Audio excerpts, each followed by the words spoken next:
امریکہ نے ایران سے جنگ بندی کو آبنائے ہرمز کی بحالی سے مشروط کر دیا ہے۔ امریکی صدر ڈونلڈ ٹرمپ کا کہنا ہے کہ نئی ایرانی رجیم کے صدر نے ابھی امریکہ سے جنگ بندی کی درخواست کی ہے۔ جنگ بندی کی درخواست پر غور اس وقت ہی کریں گے جب آبنائے ہرمز کھلی اور مکمل طور پر محفوظ ہو جائے گی۔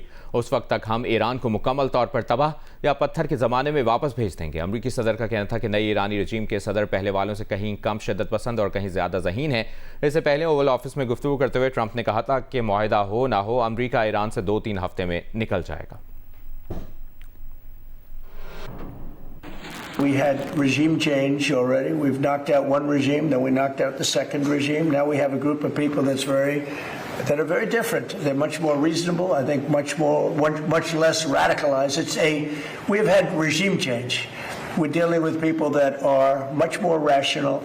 I would say that within 2 weeks, maybe 3.